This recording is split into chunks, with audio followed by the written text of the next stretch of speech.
મિત્રો spectrum high school PS Patel 39 વર્ષનો મારો અનુભવ છે એનો હું ટીચિંગમાં ઉપયોગ કરું છું। મારી જુદી જુદી મેથડ જે હું સમજાવતો જાઉં છું। ગુજરાત રાજ્ય લેવલે કેઆરપી આરપી તેમજ શિક્ષણના તમામ ક્ષેત્રોમાં લેખન સહિત તમામ જગ્યાએ કામ કરેલું છે।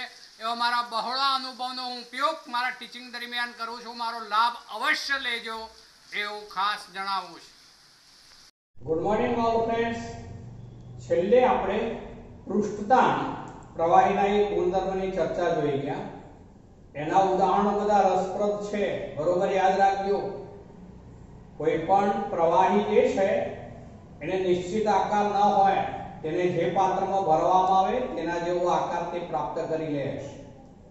ચલો એ રીતે બીજું આપણે કહીએ કે નદીના તળિયે પાણીની અંદર રહેલા જે માટીના કણ હોય એ બધા જુદા જુદા રહી શકે, પણ જ્યારે તળિયેથી માટી બહાર કાઢીએ આપણે ત્યારે મિત્રો એ બધા ભેગા થઈ જશે, તો એ પણ પૃષ્ઠતાણની ઘટનાને કારણે છે। એ જ રીતે આપણે લીધું હતું કે પારો છે, માનો કે મારા હાથમાંથી આમ ઢોળાઈ જાય છે તો નાના નાના મણકા સ્વરૂપે કણો, ગોળાકાર કણો મણકા સ્વરૂપે રૂપાંતરિત પામી જાય છે, તો એ પણ પૃષ્ઠતાણની ઘટના છે। આપણે કોઈ પ્રવાહી ભરેલું પાત્ર હોય એમાં સાંકડા વેહવારી નળી ઊભી મૂકીએ તો એ સાંકડા વેહવારી નળીમાં પ્રવાહી ઉપર ચડે છે, જે પેલું જે સ્તર હોય પ્રવાહીનું એના કરતાં પણ થોડું ઉપર ચડશે, તો એ પણ કેશાકર્ષણ નળીની અંદર પ્રવાહીનું ઉપર ચડવું એ પણ આ પ્રકારનું પૃષ્ઠતાણને કારણે છે। આપણે એ પણ જોઈ ગયા હતા કે કાચની જે ફ્રેશ સપાટી હોય કાપવાથી એ ધારદાર હોય તો એનાથી કપાઈ જવાય, તો એ કપાઈ ન જવાય એટલા માટે શું કરવું પડે, એને લીસી બનાવવી પડે। એ લીસી બનાવવા માટે શું કરવામાં આવે છે, કાચને એની જે ધારવાળી સપાટી હોય ત્યાં ગરમ કરવામાં આવે। ગરમ કરવામાં આવે એટલે કાચ પીગળે, એનું પ્રવાહીમાં એટલે કે પેસ્ટ સ્વરૂપમાં રૂપાંતર થવાને કારણે તેની સપાટીમાં એક ક્ષેત્રફળમાં સંકોચન કરે, ઘટાડો કરવાનો પ્રયત્ન કરે, જેને કારણે એની સપાટી જે છે ગોળાકાર બની જાય, એટલે કે લીસી બની જાય। એને માટે આપણે હીટ આપવી પડે, એટલે એને અગ્નિ પોલિશિંગ એવો શબ્દ કહેવાય છે મિત્રો, અગ્નિ પોલિશિંગ। આપણે એ પણ જોઈ ગયા કે પારાની અંદર જે છે એના ઘટક કણો વચ્ચેના આંતરાણિક આકર્ષણ બળો વધુ પ્રબળ હોય છે, માટે પારાનું પૃષ્ઠતાણ એ વધુ હોય છે। હવે જેમ તાપમાન વધારીએ તેમ અણુઓની ગતિ ઊર્જામાં વધારો થાય, જેને કારણે તેમના આંતરાણિક આકર્ષણ બળો નબળા બને, જેને કારણે પૃષ્ઠતાણમાં શું થવાનું, ઘટાડો। આ બધી જ બાબતો અગત્યની છે, આપણે જોઈ ગયા છે। ચલો હવે આ ચેપ્ટરના છેલ્લા મુદ્દા ઉપર આવીએ છીએ। પ્રવાહીનો એક બીજો ગુણધર્મ છે, એને કહીશું સ્નિગ્ધતા। તો સ્નિગ્ધતા ઉપર આવું છું, સ્નિગ્ધતા। ચલો આમ તો સ્નિગ્ધ શબ્દનો અર્થ થાય ચીકણું, ચીકણું, ઘટ્ટ, બીજો અર્થ થાય ઘટ્ટ, એટલે એ સ્નિગ્ધતા શબ્દ એના ઉપરથી આમ તો કહી શકાય। પણ હવે ખરેખર સ્નિગ્ધતા એ શું છે? જ્યારે વરસાદ પડે, આ વર્ષે બહુ વરસાદ પડ્યો, તમને ખબર છે, વારંવાર સૌરાષ્ટ્રની અંદર તો નદીઓમાં ખૂબ પૂર આવ્યા। હવે એ જે પૂર જે છે નદીની અંદર, ત્યારે સૌથી તળિયાનું જે પાણી હોય ધીમે ધીમે વહન પામતું હોય, એના ઉપરનું સ્તર હોય એથી વધારે ઝડપથી વહન પામતું હોય, એથી ઉપરનું સ્તર એથી પણ વધારે ઝડપથી વહન પામતું હોય, આવું વહન એ પ્રવાહીનું સ્તરીય વહન એવું કહી શકાય, સ્તરીય વહન છે। હવે એમાં સૌથી નીચે જે સપાટી પર જે પ્રવાહીના અણુઓ હોય એ સ્થિર હોય, સૌથી નીચેની સપાટી જે છે એના પ્રવાહીના અણુઓ સ્થિર હોય, પણ એની ઉપરના સ્તરના જે હોય એના કરતાં થોડું વધુ વેગથી ગતિ કરતા હોય, એની ઉપરવાળાના જે હોય એથી પણ થોડું વધારે વેગથી ગતિ કરતા હોય। આમ જેમ જેમ તળિયેથી જે સ્થિર સ્તર હોય તેનાથી જેમ ઉપર જતા જઈએ તેમ તેમ આવા વેગમાં વધારો થતો જાય. આવો જે પ્રવાહ હોય એ સ્તરીય વહન છે મિત્રો. પણ એ વખતે માનો કે આ બે સ્તર છે તો વાસ્તવમાં એવું બને તેમના અણુ વચ્ચે આંતરાણ્વીય આકર્ષણ બળો હોય. પણ હવે પેલું સ્તરીય વહનને કારણે પ્રવાહી આમ આગળ વધવા પ્રયત્ન કરે ત્યારે આ બંને સ્તર જ્યાં સંપર્કમાં આવતા હોય ત્યાં આગળ એ વહનને અટકાવી નહીં દે પણ અટકાવતું જે ઘર્ષણ આંતરિક ઘર્ષણ બળ બેની વચ્ચે બે સ્તરની વચ્ચે જે આંતરિક ઘર્ષણ બળ લાગુ પડશે એનું માપન એટલે જ સ્નિગ્ધતા. એનું માપન એટલે જ સ્નિગ્ધતા.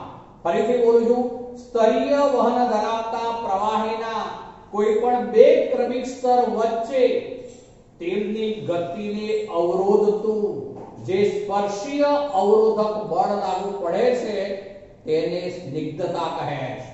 હવે એ સ્નિગ્ધતાનું મૂલ્ય શાના ઉપર આધારિત હોય એની એક બાબત ઉપર આવું છું. પહેલા તો એમાં જે સ્તર આપણે લઈએ છે એ સ્તરનું ક્ષેત્રફળ કેટલું છે એના ઉપર એક તો આધારિત હોય. ક્ષેત્રફળને આપણે સંજ્ઞા એ આપીએ છીએ માનો કે. અને કોઈ પણ બે સ્તર છે તો એ બે સ્તર વચ્ચેનું અંતર જે છે એ અંતર કેટલું છે તે અને તે બંને વચ્ચેનો વેગનો તફાવત કેટલો છે તે. એ હવે હું આ એક ઉદાહરણ દ્વારા સમજાવું છું. જુઓ, દાખલા તરીકે આવું એક સ્તર છે. આ સ્તર ચલો એનું આડછેદનું ક્ષેત્રફળ a છે. આડછેદનું ક્ષેત્રફળ સપાટીનું ક્ષેત્રફળ એ ક્ષેત્રફળ. ચલો હવે અહીંયા આ બીજું સ્તર બતાવું છું. ચલો આ બીજું સ્તર છે, આપણે એની બદલે આવું લઈએ છીએ. ચલો આખું દોરવાને બદલે હું ટૂંકું દોર દઉં છું. અહીંયા આ બીજું સ્તર જે છે એ છે બીજું સ્તર. ચલો એની અંદર જે છે એ આ રીતે આગળ વધેલું છે. ચલો ત્રીજું સ્તર લઈએ છે કોઈ પણ તો એમાં આવું હોય, આવું હોય. હવે આમાં ત્રણ સ્તર બતાવ્યા છે બરોબર. જુઓ, આ દરેક સ્તર જે છે એનું જે ક્ષેત્રફળ છે, ક્ષેત્રફળ એ કેપિટલ A એક સમાન છે. કેલિબ્રેટ ક્ષેત્રફળ A છે. ચલો કોઈ પણ બે ક્રમિક સ્તર વચ્ચેનું અંતર એને હું dz કહું છું. બે ક્રમિક સ્તર વચ્ચેનું અંતર dz છે. ચલો અહીંયા વચ્ચેનું સ્તર જે છે આ વચ્ચેનું સ્તર એનો વેગ માનો કે u છે, u. હવે એની નીચેનું સ્તર માનો કે કોઈ સપાટીના સંપર્કમાં હોય તો એનો વેગ જે છે ઓછો હોવાનો. એનો વેગ જે હશે એ du જેટલો ઓછો એટલે એનો વેગ હોવાનો u - du જેટલો ઓછો. જ્યારે સૌથી ઉપરનું સ્તર એમાં જે છે એનો વેગ હશે u + du. સમજો આપણે ત્રણ સ્તર લીધા છે. દરેક સ્તરનું આડછેદનું ક્ષેત્રફળ કેપિટલ A જ છે. હવે આ રીતનું જે વહન હોય એને કહેવાય, તેની વેગ પ્રણવતા આપણે નક્કી કરવી પડે. એ વેગ પ્રણવતા એટલે કે શું એ સમજાવું છું. જોજો, વેગ પ્રણવતા. વેગ પ્રણવતા બરાબર ચલો આ સ્તર અને આ સ્તર બે વચ્ચે વેગનો તફાવત કેટલો કહેવાશે તો du જેટલો. વેગનો તફાવત થવાનો du જેટલો. એ બે વચ્ચેનું અંતર કેટલું છે તો dz જેટલું. માટે du/dz આને કહેવાશે વેગ પ્રણવતા. du/dz વેગ પ્રણવતા. ફરીથી એક વાર બોલું છું, વચ્ચેનું સ્તર છે એનો વેગ આપણે u લીધો, બરોબર, ધ્યાન રાખજો. તો એની નીચેનું સ્તર છે એનો વેગ du જેટલો ઘટી ગયો છે એટલે કેટલો કહેવાય તો u - du. એનું ઉપરનું સ્તર છે વચ્ચેવાળાની ઉપરનું સ્તર તો એનો વેગ કેટલો તો du એટલે u du એવો અર્થ થશે. હવે વેગ પ્રણવતા બરાબર કોઈ પણ બે સ્તર વચ્ચે વેગનો તફાવત કેટલો થવાનો તો du જેટલો. આ સૂક્ષ્મ હોય એટલે આપણે ડેરિવેશન લીધું છે એમ કહેવાય, એટલે d સિમ્બોલ એટલા માટે છે du છે. જ્યારે બે સ્તર વચ્ચેનું અંતર dz છે એ પણ સૂક્ષ્મ હોય, dz છે, તો આ વેગ પ્રણવતા તરીકે ઓળખાશે du/dz. હવે અહીંયા જે આ બે સ્તરો છે એમની ગતિ આમ જે થતી હોય એ ગતિને અવરોધતું અમુક બળ હોય, તો એ બળ કોના ઉપર આધારિત છે તો બળને સંજ્ઞા આપણે આપીશું F. F એટલે ફોર્સ, બળ. તો એ બળ જે છે એ એક તો આડછેદના ક્ષેત્રફળ a અથવા તો સપાટીનું ક્ષેત્રફળ a જે છે એના સમપ્રમાણમાં, તેમજ વેગ પ્રણવતા જે છે એના પણ સમપ્રમાણમાં. એટલે બે સાથે બોલું તો એમ કહેવાશે કે જે બળ જે છે તે એક તો સપાટીનું ક્ષેત્રફળ a અને વેગ પ્રણવતા du/dz એ બંનેના ગુણાકારના સમપ્રમાણમાં હોય. આ જે બળ લાગુ પડશે કોઈ પણ બે ક્રમિક સ્તર વચ્ચે લાગુ પડતું બળ, ફરીથી એકવાર બોલું છું, કોઈ પણ બે ક્રમિક સ્તર વચ્ચે લાગુ પડતું બળ F is proportional to a into du/dz. એટલે એવું કહેવાશે કોઈ પણ પટલીય પ્રવાહ ધરાવતા અથવા સ્તરીય વહન ધરાવતા આવો પ્રવાહ હોય ને પટલીય પ્રવાહ કહેવાય અથવા સ્તરીય વહન કહેવાય, ધરાવતા પ્રવાહીના કોઈ પણ બે ક્રમિક સ્તર વચ્ચે લાગુ પડતું જે બળ છે એ લાગુ પડતું બળ એ સપાટીના ક્ષેત્રફળ અને વેગ પ્રણવતા ના ગુણાકાર તે બંનેના સમપ્રમાણમાં હોય. માટે F is proportional to a into du/dz. માટે F બરાબર eta into a into du/dz. અહીંયા મિત્રો આ જે છે eta એને જ કહેવાશે સ્નિગ્ધતા ગુણાંક, જ્યાં n આમ તો સપ્રમાણતા અચળાંક છે, જ્યાં n નથી પણ eta છે, eta કહીશું, eta સપ્રમાણતા અચળાંક જે શું કહેવાશે સ્નિગ્ધતા ગુણાંક, જેને સ્નિગ્ધતા ગુણાંક તરીકે ઓળખીશું. સ્નિગ્ધતા ગુણાંક. હવે સ્નિગ્ધતા ગુણાંકની વ્યાખ્યા બનાવવી હોય ચોક્કસ તો આપણે આવું કહેવું પડશે મિત્રો, જ્યારે સપાટીનું ક્ષેત્રફળ એ એકમ હોય, એકમ ક્ષેત્રફળ, ફરીથી બોલું છું, જ્યારે સપાટીનું ક્ષેત્રફળ એકમ હોય, એકમ ક્ષેત્રફળ, વેગ પ્રણવતા પણ એકમ હોય, એટલે આ પણ એકમ હોય, ત્યારે શું થઈ જવાનું F બરાબર eta. F બરાબર eta. એટલે એનો અર્થ એવો થયો કે એ વખતે જે બળ લાગુ પડશે એ બળને જ કહીશું સ્નિગ્ધતા ગુણાંક. વ્યાખ્યા બનાવું છું હવે હું સ્નિગ્ધતા ગુણાંકની. પટલીય પ્રવાહ અથવા સ્તરીય વહન ધરાવતા કોઈ પણ બે ક્રમિક સ્તર જે છે એ બે ક્રમિક સ્તરનું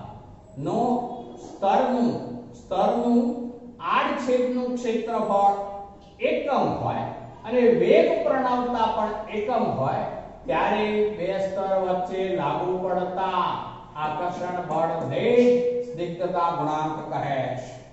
ફરીથી એક વખત કહું છું, ધ્યાન રાખજો. પટલીય પ્રવાહ ધરાવતા અથવા સ્તરીય ધરાવતા પ્રવાહીના જે એકમ ક્ષેત્રફળ અને એકમ વેગ પ્રણવતા હોય ત્યારના ક્રમિક બે સ્તર વચ્ચે લાગુ પડતા આકર્ષણ બળને સ્નિગ્ધતા ગુણાંક eta કહે છે. ચલો મિત્રો આપણે સ્નિગ્ધતા ગુણાંક ઈટા જે છે એનો એકમ લેવો છે. ઈટાનો એકમ તો એનો એકમ છે ન્યૂટન સેકન્ડ મીટર -2. ચલો કયો એકમ છે ઈટાનો?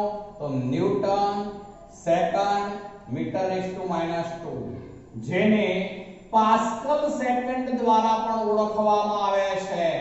પાસ્કલ સેકન્ડ, બીજી રીતે પાસ્કલ સેકન્ડ, એટલે કે પાસ્કલ માટે Pa લખાય છે અને સેકન્ડ માટે S લખાશે. PAS, pascal second. આમાં 1 પાસ્કલ સેકન્ડ બરાબર આપણે આવું કહી શકીએ મિત્રો, એનું મૂલ્ય જે છે એ 1 kg metre inverse second inverse હોય. પાસ્કલ સેકન્ડ 1 પાસ્કલ સેકન્ડ બરાબર 1 kg metre inverse second inverse હોય. આપણે જે એકમ લીધો એ એકમ જે છે MKS એકમ કહેવાશે મિત્રો. તો આ MKS એકમ છે. કયો? તો MKS. ચલો એને બદલે CGS એકમની વાત કરું છું હવે. તો CGS એકમમાં એક વૈજ્ઞાનિક છે જેણે આ સ્નિગ્ધતાની બાબતની શોધ કરી હતી. જીન લાઉઝી પોઈસુલી એવું નામ છે. ફરીથી બોલું છું, જીન લાઉઝી પોઈસુલી. એના નામ ઉપરથી પોઈસ એકમ તરીકે ઓળખાય છે. પોઈસ. ચલો તો 1 પોઈસ બરાબર 1 પોઈસ POISE 1 પોઈસ બરાબર છે એ 1 gram centimetre inverse second inverse. 1 poise બરાબર 1 gram centimetre inverse metre inverse બરાબર આપણે લેવું હોય તો આવું લઈ શકીએ મિત્રો 10⁻⁻1 પણ પછી કહેવાય kg metre inverse second inverse. આ સંબંધ થઈ જશે આપણો. પણ CGS તો આ છે. આ CGS એકમ છે. પેલો કયો થઈ ગયો? MKS. બરોબર ધ્યાન રાખજો. તો આ CGS એકમ છે પોઈસ અથવા પોઈઝ કહે છે કેટલા. 1 પોઈસ બરાબર 1 gram centimetre inverse second inverse. એટલે કિલોગ્રામ ની જગ્યાએ ગ્રામ માં આવ્યું, મીટર ઇનવર્સ ની જગ્યાએ સેન્ટીમીટર ઇનવર્સ થયું, સેકન્ડ ઇનવર્સ એમને રહ્યું. ચલો એને આપણે સંબંધ સ્વરૂપે લેવું હોય તો આવું લખી શકીએ. ચલો તો આ આપણે સ્નિગ્ધતા ઈટાની વાત કરી રહ્યા છે. હવે જેનો સ્નિગ્ધતા ગુણાંક વધુ હોય આવું પ્રવાહી વધુ સ્નિગ્ધ ગણાય, વધુ ઘટ્ટ ગણાય. આમ તો કેરોસીન કરતા પાણી વધુ સ્નિગ્ધ છે, પાણી કરતા દિવેલ વધુ સ્નિગ્ધ છે. તો આમ સ્નિગ્ધતા જેમ વધે તેમ અણુ વચ્ચેના આંતરઆણ્વીય આકર્ષણ બળો એ વધુ પ્રબળ છે એવું કહેવાશે મિત્રો.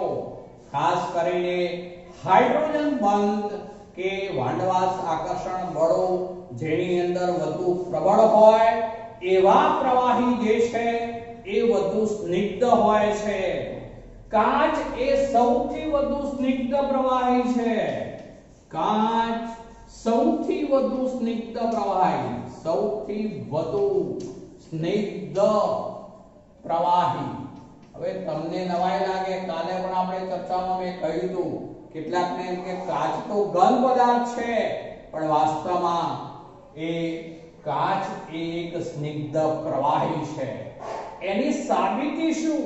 સાબિતી રજૂ કરું છું. જોજો, હેરિટેજ બિલ્ડિંગો હોય જે વર્ષો પહેલા રાજા મહારાજાઓએ બનાવેલા માનવે બિલ્ડિંગો છે, તો એ બિલ્ડિંગોમાં જે કાચની બારી હોય એ કાચની બારીની અંદર જે કાચ ફિટ કરેલો હોય એ કાચની આપણે થિકનેસ માપીએ તો ઉપરના ભાગમાં થિકનેસ જે છે કાચની એ ઓછી માલુમ પડશે, જ્યારે એ જ બારીમાં નીચેના ભાગમાં જો થિકનેસ માપીએ તો એ વધારે માલુમ પડશે. એવું કેમ બનતું હશે? તો કાચ એક સ્નિગ્ધ પ્રવાહી છે, જેને કારણે ધીમે ધીમે વર્ષો બાદ આવી ઘટનાનું પરિણામ જોવા મળે છે. આપણને તરત જ નહીં જોવા મળે. આપણને એમ લાગે કે એવું તો બનતું હશે, કાચની બારીમાંથી ઉપરથી કાચના કણો નીચે આવે ખરા, પણ એ આવે છે, એ હકીકત છે, એની આ સાબિતી છે. કોઈ પણ હેરિટેજ બિલ્ડિંગ હોય જેમાં કાચની બારી હોય, એ કાચની બારીમાં ઉપરના ભાગમાં કાચનો થિકનેસ માપવામાં આવે તો એ પાતળું હશે, પણ નીચેના ભાગનું થિકનેસ માપવામાં આવે તો એ કાચ વધુ જાડો હશે. અહીંયા તો એ દર્શાવે છે કે લાંબા ગાળે આ રીતે કાચ જે છે એનું સ્નિગ્ધતાના ગુણધર્મને કારણે એના અણુઓ ધીમે ધીમે નીચે આવતા હોવા જોઈએ, માટે ઉપરનું સ્તર પાતળું થાય, નીચેનું સ્તર જાડું થાય. કાચ એ સૌથી સ્નિગ્ધ પ્રવાહી છે, જેની અંદર આંતરઆણ્વીય આકર્ષણ બળો વધુ પ્રબળ હોય. જેમાં આપણે કહ્યું કે હાઇડ્રોજન બંધન હોય, વાંડવાસ બળો હોય, તો એવા પ્રવાહીઓ વધુ સ્નિગ્ધ હોય છે. ચલો, સ્નિગ્ધતા વધુ એવા પ્રવાહીઓમાં આંતરઆણ્વીય આકર્ષણ બળો કેવા હોય? તો વધુ પ્રબળ હોય. બરોબર. જેમ તાપમાન વધારવામાં આવે કોઈ એક જ પ્રવાહી માટે, જેમ તાપમાન વધારવામાં આવે તેમ અણુઓને ગતિ ઊર્જા મળતા આંતરઆણ્વીય આકર્ષણ બળો નબળા બને, જેને કારણે એમનો સ્નિગ્ધતાનું ગુણાંક અથવા તો સ્નિગ્ધતા બળ જે છે એ ઘટતું થાય, જેને સ્નિગ્ધતા બળમાં ઘટાડો થાય. ફરીથી બોલું છું, જેમ તાપમાન વધે તેમ સ્નિગ્ધતા બળનું મૂલ્ય ઘટતું જશે. કેમ એવું બને? તો જેમ તાપમાન વધે તેમ અણુઓની ગતિ ઊર્જામાં વધારો થાય, જેને કારણે અણુઓ જે છે એમની વચ્ચેના આંતરઆણ્વીય આકર્ષણ બળો નબળા બનતા જાય, માટે એવા અણુઓનું વહન સરળ બને. અણુઓનું વહન સરળ બને માટે એની સ્નિગ્ધતામાં બળમાં ઘટાડો થયો કહેવાશે મિત્રો. આમ તાપમાન વધતા સ્નિગ્ધતા બળ ઘટે છે. તો મિત્રો, આ આપણું ચેપ્ટર જે છે એ આપણે સંપૂર્ણ રીતે પૂરું થઈ ગયા છે. મિત્રો, હવે આ ચેપ્ટરના સ્વાધ્યાય ઉપર જઈએ. સ્વાધ્યાયમાં કેટલાક દાખલાઓ જે છે એ થોડાક સરળ પણ છે, જ્યારે કેટલાક જે છે વ્યવસ્થિત સમજીને ગણવા પડે એવા છે, નીટ જેડબલઈ માં પણ કામ લાગે એવા પણ છે. ચલો, હવે એમાં 5.1 છે 500 ડેસીમીટર ક્યુબ. ચલો, ડેસીમીટર ક્યુબ એટલે એ શું આપ્યું છે? વોલ્યુમ કદ આપ્યું છે. ચલો, એ છે 500 ડેસીમીટર ક્યુબ. એકમ સહિત આ રીતે લખતા રહેવાનું. હવાનું દબાણ 1 બાર દબાણે એટલે P1 બરાબર આપ્યું છે 1 બાર. 1 બાર દબાણે સંકોચન કરી 1 બાર દબાણે સંકોચન કરી 200 ડેસીમીટર ક્યુબ કરવા માટે. ચલો, એટલે V2 બરાબર 200 ડેસીમીટર ક્યુબ કરવા માટે ટીસન સેલ્સિયસ તાપમાને નિમ્નતમ કેટલું દબાણ જોઈએ? એટલે P2 શોધવાનું છે મિત્રો. અહીંયા આપણને ટેમ્પરેચર અચળ છે એવું ડાયરેક્ટ નથી કહ્યું, પણ 30 સેલ્સિયસ એક જ તાપમાન આપેલું છે, એટલે એનો અર્થ એવો થયો કે નિરપેક્ષ તાપમાન પણ અચળ છે. એટલે આ બોયલના નિયમ પર આધારિત દાખલો થઈ ગયો મિત્રો. તો એમાં P1 V1 બરાબર P2 V2. ચલો, કિંમતો મૂકતી વખત ધ્યાનમાં એ રાખવાનું કે P2 ગણવું છે, P2 સૂત્ર કરતા બનાવો તો P2 બરાબર શું થઈ જશે? P1 V1 by V2. P1 V1 by V2. ચલો, હવે કિંમતો મૂકી દઈએ છે. જુઓ, P1 કિંમતો મૂકતી વખતે ખાસ એ ધ્યાન રાખવાનું, એકમ સરખા જ હોવા જોઈએ. બરાબર, અહીંયા સરખા જ છે. ચલો, P1 બરાબર 1 ગુણ્યા V1. V1 બરાબર છે 500 ડેસીમીટર ક્યુબ.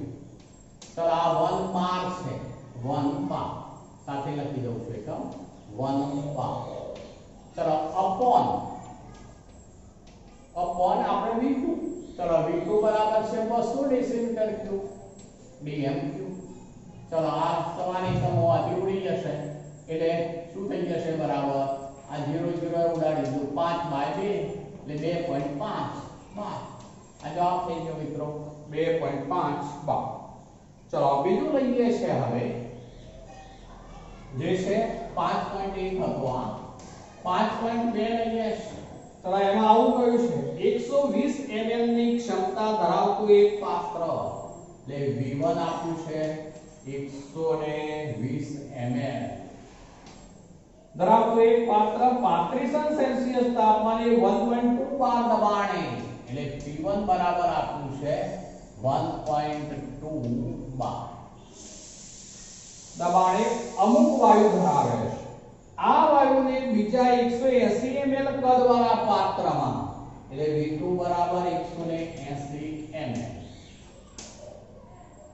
પાત્રમાં 35 સેલ્સિયસ તાપમાને એટલે કે બે તાપમાન આપ્યા છે પણ બંને કેટલા છે 35 સેલ્સિયસ એટલે તાપમાન તો કેવું ગણાય અચળ ભરવામાં આવે છે તો તેનું દબાણ કેટલું તો P2 કેટલો ચલો મિત્રો બોયલના નિયમ પર આધારિત જ છે આના જેમ જ એટલે P2 સૂત્ર કરતા બનાવી દીધું અહીંયા જે છે 1 બાર ની જગ્યાએ છે 1.2 બાર ચલો પછી સાથે P1 પછી V1 છે 120 ml માં છે ચલો પછી જે છે એ V2 બરાબર છે 180 ml ચલો આ 0 0 ઉડાડી દીધું આ 6 ગુના 12 આ 6 સરી 18 આ 3 છે તો આ ઉડાડી દઉં છું ડાયરેક્ટ આ 0.4 થઈ જવાનું એટલે 4 ગુના 8 એટલે 0.8 ml આ જવાબ થઈ ગયો મિત્રો ચલો ત્રીજો દાખલો છે એમાં આવું કહ્યું છે આ ત્રીજો તો જે છે થિયરીનો પોઈન્ટ છે પણ ચોથો 5.4 છે ચલો 5.4 પર આવું ચલો એમાં આવું કહ્યું છે મિત્રો 0 સેલ્સિયસ તાપમાને વાયુના એક ઓક્સાઇડની ઘનતા 2 બાર દબાણે છે તે 5 બાર દબાણે એટલે કે બે દબાણ આપેલા છે આપણને તો એક છે P1 બરાબર 2 બાર ચલો બીજું દબાણ આપ્યું છે 5 બાર એટલે P2 બરાબર છે 5 બાર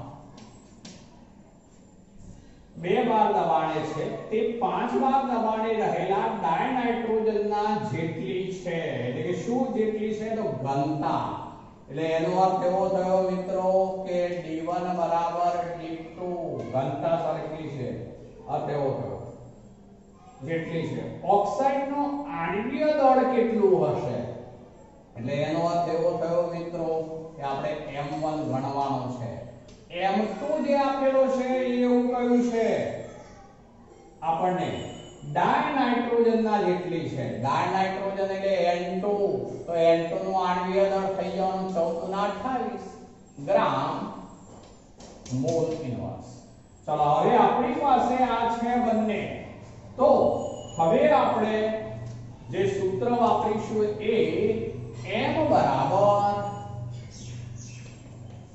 DRT આપણું આ સૂત્ર છે બરોબર મિત્રો M બરાબર DRT upon P yes P જોઈ છે upon P ચલો આપણને એક તો આ બે ની વાત આપેલી છે અર્થ એવો થયો આ D તો ઘનતા સરખી જ છે એટલે ઘનતા અચળ છે R અચળ છે ચલો તાપમાનમાં શું આપેલું છે અહીંયા ફરીથી બોલું છું 0 સેલ્સિયસ એક જ વખત તાપમાન આપેલું છે એટલે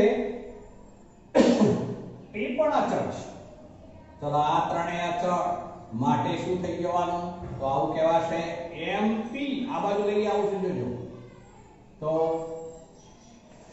MP બરાબર કોન્સ્ટન્ટ K ચલો MP બરાબર કોન્સ્ટન્ટ K તો આવું સૂત્ર જ બની જાય મિત્રો M1 P1 બરાબર M2 P2 બરાબર M1 P1 બરાબર M2 P2 ચલો હવે આમાં આપણે M1 ગણવો છે તો M1 સૂત્ર કરતા બનાવી દો તો M1 બરાબર M2 P2 upon P1 ચલો M2 બરાબર છે 28 ગ્રામ મોલ ઇનવર્સ ચલો પછી P2 ચલો P2 લેવાનું છે આપણે તો 5 માં